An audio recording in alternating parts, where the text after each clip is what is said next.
هەموو معیشەت لەسەر معاشەکەی کە معاشەکەی نادرێتن مندارەکانی چاڕوانی دەستی بابیتن کە مەحاج نەبیتن کوپاریان بداتێ. لە کۆڵانەکانی گەڕەشی سەیداوە لە لای ئەزبەری فرۆشێکم کە نیو سەدەیە ئەمە کاریتی، یعنی خۆی تەمەنی نزیکەی 57 ساڵە لە ئەفساڵیەوە دەستی پێ کردووە و 50 ساڵە خەریکی ئەزبەری فرۆشتنە. جا هەندێک چیرۆکی جیاواز هەیە لەو ماوەدا دەمەوێت لەگەڵ خۆی قسە بکەم باس بکات بۆم. کاک ئاجی ناس ئەسلااوت لێ بێ ماندوو نەبی. خۆ بەخێر بێ سەرچاوان دەونە باشە ئەخواتان هەمدە سوال لەخوای گەورە. ئیش و کار چۆنە؟ بەخوای باشە الحەمدوللا بە جار بەردەبینیتن معاشەکە نابیتن کە معاشەکە نەمات ئەتوان کە دەمشانکە معاشت نەبیتن پارەی نادێ مدارەکەم پارەش نامداران مندار ناتانی بەڕاستی ئەشیایەکان لەمە بکرێتن نەکە لە منە لەگەر عام. کاک ئاجی تەسیری هەبوو معاش نهاتن لەسەر ئیشین گۆشت سوی چون وەزارت لەگەڵ منداڵانە طبعاً هەدی چۆن یانەکە تەمشا دەکەی کابرا هەموو معیشەت لەسەر معاشەکەی کە معاشەکەی نادرێتن مندارەکانی چاڕوانی دەستی بابیتن کە مەحاج نەبیتن کوپاریان بداتێ پارەژ نابێت. گوتت نزیک 57 ساڵم بەڵام لە ئەفساڵیەوە خەریکی کاری عارەبان و ئەزبەرین چۆنە ئەمە؟ لە قەفساری و هەشت ساری بدایەگە بامان بوو بامان وەخت خۆی شورتە بوو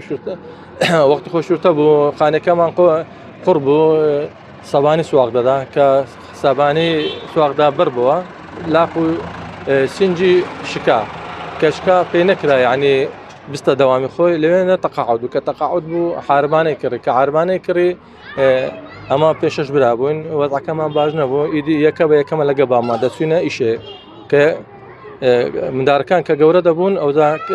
وەختە کە گەورە دەبوون هەنجینەکە دەیانتوانی بەتەنێ عارەبانەکەی بینە دەرێ ئەمنیژە هایە کە پێم برا گەورە لە خۆم گەورەتر هەبوو گچکەم 8 ساڵم لەگەی دەبووم هەتا تقریبا دەبمە 11-12 ساڵ عارەبانم بەتەنێ دەینا دەرێ. فترێک وازم هێنا بەڵام بەر بوومەوە فترێک وازم هێنا لەگەر براکەم بوومە لە بەختیاوی لەسەر دوو قاتی بەر بوومەوە ئیدی پشتوانم هەموو تقریبان تواناوی یەکدری ئێستاکە پشتم عملیات کرایە هەموو پشتم پلاتین شتوانێت تێدایە چاوم هەردوو عەدەسەی تێدایە و زگم شەبەکەی تێدایە هاتی مۆسە حارەبانەکەی. مشتریەکانە دییان ئەگەر ڕۆژێک نێی جێ دیار دەبێت دەڵێن بۆ نهاتی ئێستاکە گە ڕۆژێک نیم دەنێسبنەکە لۆ نهاتی ئەمە دەڵێن وەڵا ئەو کارەمەوە پێم نەکرا بێم یانە کەس بێنە هەکە شەوێ مندارەکان دەبینن پێم دەرێن دەنێسبێت نەوعاچی دەینی ڕۆژێ نەوعەکە ئەوتە ڕۆژێک تەقار و لیمۆیە ڕۆژێک شیر و ببسیە ڕۆژێک کاک ئاجی باوکیشت بە هەمان چیرۆکی تۆ بیان باوکیشت هەر بەر بۆەوە وازی لە کاری شورتاتیێنە تۆش بەر بیەوە واز لە کار لە بخێنە نەمتوانی آخر کە بە شەرک نەتوانی ئیدی دەوی کارێکی بکە ئەمناکە تقریبان بەخۆم و خێزانم 6 منداریشم هەیە 8 نەفەرین ئەگە کارە چیژنەکە نەبی ونیە زستانان بە دیلی ئەمە دستانان تقریبان ئەمن پاقلاوم هەیە کاستەرم هەیە شێڵغەم پاقلەوانەوە بەس شێڵغەم پاقلەوانە گران بوو یعنی بە 250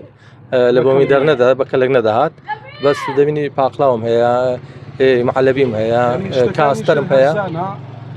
من هەموو 250 ڕبعیە ئەگەر کویەکە یعنی 500 بخواگەنا من هەموو ئەومدا وڵات زار ئەمدان دەرێت دوومان بدەنێ بە ڕبعشی لە بۆی کە ئەشیاکان ئەوانە ئەو گلازانە کارتۆنمان دەهینا بە 15000 ئێتە بوتە 30000 شیر ئەو گلازانە شیر بە 115,025 کیلۆیە ئێستاکە بە وەرەقە چیە باشە کاک ئازی شتێک کە لە بیرت ما بێتن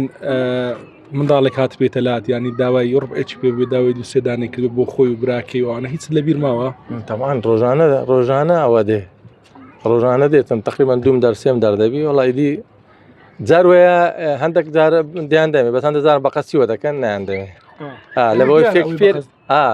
فێر چێت ڕۆژانەکە بێتەوە فێر دەبیتە کاک ئاجی با دوا پرسیار بکەم بەڵێ لە ماوەی 50 ساڵی کارکردنت ژیان زیاتر ماندووی کردی یان کار ئەگەر بێتە ئێرە ژیانەکە بە خۆ دەزان ژیانەکە قچەکە زەحمەت بووە ئەم تقریبا 6 مندارم الحەمدولیلا خی گەورە وای کردی یعنی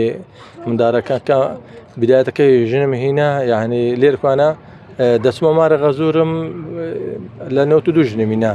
یعنی مندارێکمان هەبوو دیناری ئاسن لە بارکم نەبوو بە ڕێمی بچنەوە بە پێیان دەچم بە پێیان دەهاتمەوە دووریش بماڵی خەز لا تەیراوەی لە سەیداوی لۆ تەیراوەی دەستەیدا لە تێدا وڵا ئیدی خزمەکان داهاتیان گوتەوە ناگوتمان نا لە خۆمان بە تەکسی دەڕۆینەوە دوای الحەمدولە سەبر لەخوای بە زیادبی ئەوە نەبوو بڵێ پارەمان لەندە بە تەکسی دەچین خۆ نابێت خۆت بشتێنێ وێ پارەما بێە